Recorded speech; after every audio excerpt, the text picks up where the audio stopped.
현지 시간으로 21일 미국의 유력 일간지 워싱턴 포스트가 영국 런던과 함께 서울의 글로벌 속보 업무에 거점을 두기로 했다는 사실을 발표했습니다. 워싱턴 포스트는 24시간 뉴스 체제를 강화해서 글로벌 독자 확보로 국제 무대 영향력을 높이기 위해 서울의 뉴스 거점을 신설하기로 결정했다고 하는데요. 지난 7월 뉴욕타임즈에 이어 워싱턴 포스트까지 아시아 거점으로 한국의 서울을 선택했다는 반가운 소식입니다. 그런데 또 난데없이 일본이 발끈하는 듯한 반응을 보이고 있다고 해서 확인해봤는데요. 어처구니 없는 의견들을 쉽게 찾아볼 수 있었습니다. 워싱턴 포스트가 한국을 선택한 이유와 일본에서 나오고 있는 반응들을 지금부터 전해드리도록 하겠습니다. 워싱턴 포스트는 홈페이지를 통해 내년 아시아와 유럽에 뉴스 속보 거점을 두는 변화를 준다면서 서울과 런던을 선택했다고 설명했습니다. 이를 위해 서울과 런던에는 총 19개의 일자리가 새로 만들어지는데요. 두 허브에 각각 속보 기자 4명과 속보 편집자 2명, 비주얼 편집자 1명, 독자 편집자 1명, 멀티플랫폼 편집자 최소 1명이 배치될 예정입니다.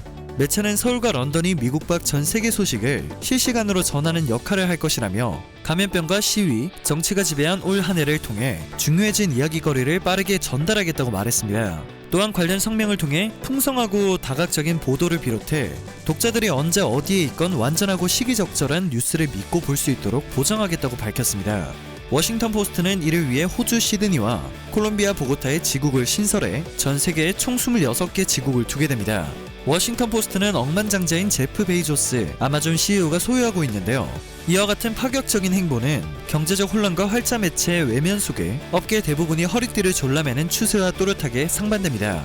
워싱턴 포스트는 재정 상태를 공개하지 않은 채 2018년 이익을 냈다고 밝힌 바 있는데요. AFP 통신은 이러한 결정에 대해 경쟁사인 뉴욕타임스와 보조를 맞추기 위해서 전 세계 독자에 초점을 두고 온라인 구독자를 늘리기 위한 워싱턴 포스트의 의지가 담겼다고 평가했습니다. 뉴욕타임스도 지난 7월 홍콩에 있는 디지털 뉴스 기능 일부를 서울로 옮기기로 했다고 발표를 했었는데요.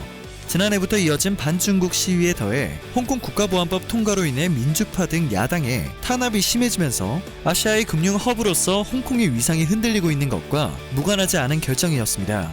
과거 홍콩이 수십 년 동안 영어로 발행되는 언론사들에게 아시아 본부로서 역할을 할 수 있었던 것은 홍콩 당국이 외국 기업에 개방적이고 중국 본토에 가까우며 홍콩에서 언론의 자유가 오랫동안 보장되었기 때문이었는데 이제는 그러한 역할을 기대하기 어렵게 된 것입니다. 당초 뉴욕타임즈는 홍콩의 디지털 기능 일부 이전 후보지로 서울 외 싱가포르와 도쿄 등을 검토했다고 하는데요. 한국은 외국계 기업에 친화적이고 독립적인 언론이 있으며 아시아 뉴스 시장에서 중요한 역할을 하고 있다는 이유로 싱가포르와 도쿄 등에 비해 높은 점수를 받게 되었습니다. 워싱턴 포스트도 이러한 점들을 함께 고려해 서울을 속보 거점으로 택한 것으로 분석되고 있습니다. 미국의 가장 영향력 있는 두 신문사가 섣부른 선택을 하지 않았을 것인데요. 일본에서는 뉴욕타임즈와 워싱턴 포스트가 최악의 선택을 한 것이라는 반응이 나오고 있습니다. 워싱턴 포스트가 서울의 거점을 신설하기로 했다는 보도에 일본 네티즌들은 이러한 댓글을 남겼습니다. 도쿄를 선택하고 싶었지만 서울이 비용적으로 훨씬 나았을 것이다. 한국 언론에 자유가 있다고 웃음이 나올 뿐 날조의 자유는 언론의 자유가 아니다. 한국이 독도 위안부 문제에 대한 잘못된 편견을 언론사에 전염시킬 것 같다는 등의 의견을 찾아볼 수 있었습니다. 한국 언론에 자유가 없다며 일본 언론과 비교되지 않는다는 의견이 굉장히 많았는데요. 이러한 의견은 사실과 완전히 다릅니다. 국제언론감시단체인 국경없는 기자회가 올해 공개한 2020 세계언론 자유지수 보고서에서 한국이 더 높은 순위를 차지했기 때문이죠. 한국은 올해 42위를 차지했고 일본은 66위를 기록했습니다. 42위 순위이지만 한국의 언론 자유지수 순위는 아시아 국가 중 가장 높은 실정입니다. 한국이 일본보다 훨씬 높은 순위, 심지어 아시아 국가에서는 선두 자리를 지키고 있음에도 불구하고 인정을 하지 않는 것인데요. 부러움에 발끈하는 반응이 나오는 것이 아니고서는 이해를 할 수 없는 의견들이라는 생각이 듭니다. 세계적인 언론사들이 한국을 선택했다는 사실이 뿌듯하게 느껴집니다.